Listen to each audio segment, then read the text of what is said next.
प्रकार कलयुग का अंत हुआ न केवल मानव शरीरों के नाश से बल्कि उस चेतना के विसर्जन से जिसने अधर्म को जन्म दिया था। जब कलयुग अपने अंतिम चरण में पहुंचा तो धरती पर पाप, अहंकार, लालच और क्रूरता इतनी बढ़ चुकी थी कि मनुष्य ने खुद को ही ईश्वर समझना शुरू कर दिया था। विज्ञान अपनी चरम सीमा पर था, लेकिन नैतिकता शून्य हो चुकी थी। जंगल काट दिए गए थे, नदियां जहर से भर दी गई थी, हवा में धुआं था और दिलों में नफरत। बेटा पिता को बोझ समझता था, भाई भाई का दुश्मन बन चुका था। धर्म सिर्फ दिखावा रह गया था और मंदिरों, मस्जिदों, गिरजाघरों में भी प्रार्थना कम और स्वार्थ अधिक था।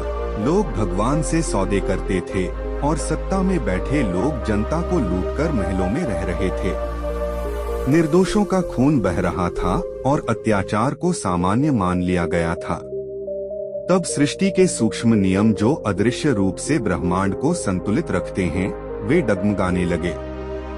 देवताओं की सभा में पृथ्वी ने करुण स्वर में पुकार लगाई कि वह मनुष्य के पापों का भार अब और नहीं सह सकती। तब विष्णु ने शांत किंतु गंभीर स्वर में कहा कि जब संतुलन पूर्णतः टूट जाता है तब विनाश ही पुनर्निर्माण का मार्ग बनता है, और उसी क्षण ब्रह्मांडीय स्तर पर परिवर्तन आरंभ हुआ। सूर्य के भीतर ऊर्जा असामान्य रूप से उभरने लगी। पृथ्वी का चुंबकीय कवच कमजोर होने लगा। आकाश में अजीब लालिमा फैल गई जिसे पहले वैज्ञानिकों ने सामान्य सौर गतिविधि समझा, पर शीघ्र ही स्पष्ट हो गया कि यह साधारण घटना नहीं है। पृथ्वी पर भूकंपों की श्रृंखला शुरू हुई।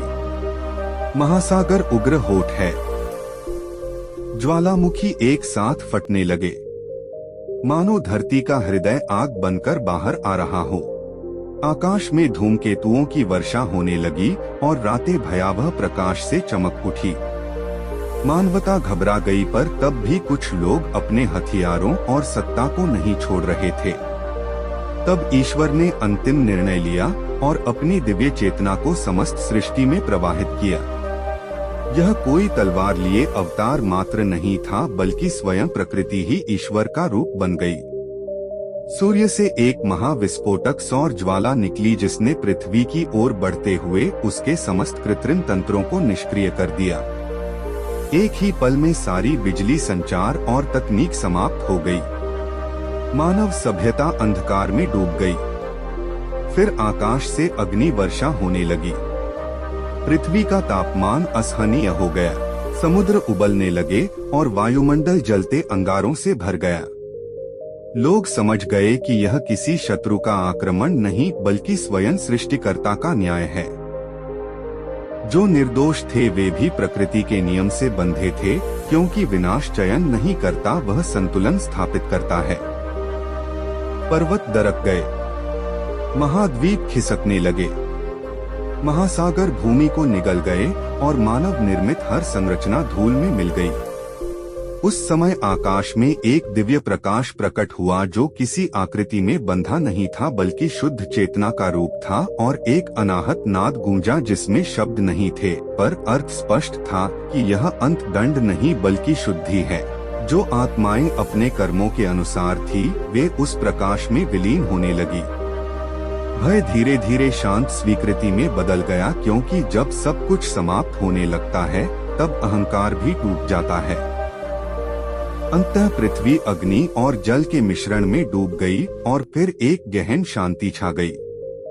समय जैसे ठहर गया, ना दिन रहा ना रात, केवल ब्रह्मांड की निस्तब्धता, और उसी निस्तब्धता में ईश्वर की शक्ति ने रात से नई सृष्टि का बीज बोया, क्योंकि सनातन नियम है कि विनाश के बिना सृजन नहीं।